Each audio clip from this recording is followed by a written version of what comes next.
का जो पाठ है वो है माता का आंचल। इसके जो परीक्षोपयोगी प्रश्न हैं वो इस प्रकार से हैं। जहां बुड्ढों का संग तहां खर्चे का तंग।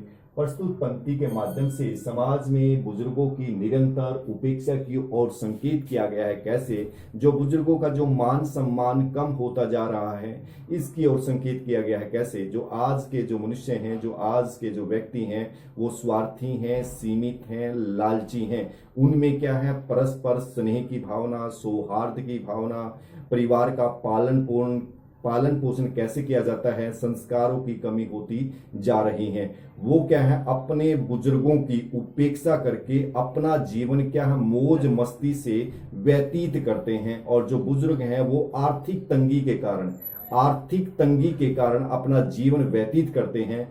इस प्रकार इसमें बुजुर्गों की जो उपेक्षा हो रही है वो अपना विडंबना पूर्वक जीवन व्यतीत करते हैं। और जो युवा वर्ग है, युवा वर्ग पर भी लेखक ने क्या है कटु व्यंग्य किया है कि किस प्रकार से अपने बुजुर्गों का, अपने माता पिता का मान सम्मान न करते हुए, उनका अपमान करते हुए किस प्रकार से अपना वो जीवन व्यतीत करते हैं, इस पंक्ति के माध्यम से यह दर्शाया गया है। इसके बाद है तारकेश्वर नाथ का भोलानाथ नाम कैसे पड़ा।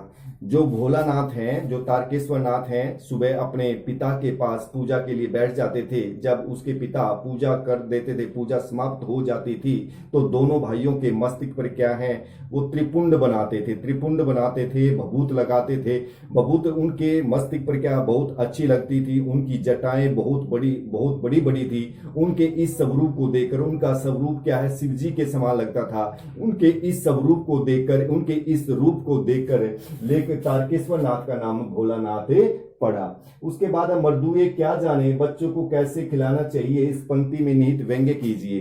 अर्थात जब क्या है लेखक का पिताजी उनको खाना खिला रहा था तो उस समय क्या है उसकी माँ क्या है उनको खाना खिलाती है। कहती है कि आप तो छोटी छोटी कोर बनाकर खिलाते हैं, इससे बच्चा क्या ये समझ जाएगा कि मैंने बहुत ज्यादा खाना खा लिया है। उसकी माँ क्या है बहुत बड़ी बड़ी कोर बनाकर पक्षियों का नाम लेकर उसे क्या खाना खिलाती है। और पिता की अपेक्षा माँ बच्चे से बहुत ज्यादा लाड प्यार करती है। उनका आप क्या है आत्मिक संबंध होता है। वो उनकी भावनाओं को जल्दी से समझ लेती हैं, समझ लेती हैं। इस कारण से इस प्रश्न में यह बताया गया है कि मर्दुए क्या जाने बच्चों को कैसे खिलाना चाहिए। उसके बाद है लेखक ने जो बच्चों का ग्रोंदा बनाया उसका वर्णन अपने शब्दों में कीजिए।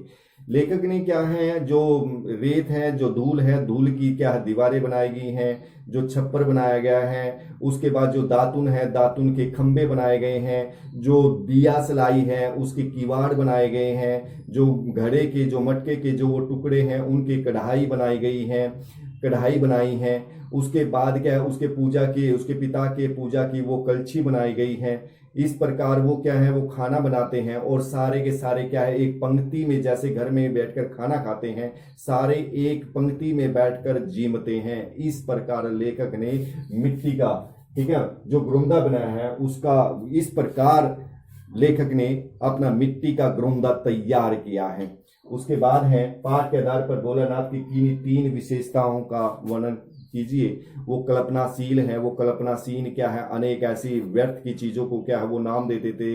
ये मिठाई है, ये घी है, ये ऐसा है। वो क्या चूहेदानी की क्या है पालकी बनाते थे। ठीक है, जो कनस्त्र है उसका वाद्य यंत्र बनाते थे। तो उसके बाद जो पिता है पितृभगत था, वो अपने पिता के साथ क्या है बहुत सारा क्या है समय व्यतीत करता था, अपने पिता के साथ ही रहता था। वो शरारती था। तीसरा पॉइंट है इसमें शरारती। वो अनेक प्रकार की अपने साथियों के साथ शरारत करता था, जैसे क्या बिल में पानी डालना। वो अपने पिता के साथ भी शरारत करता था, उसकी मूंछों को क्या है छेड़ता रहता था। इस प्रकार वो कल्पनाशील है, शरारती है, पितृभगत था। धन्यवाद।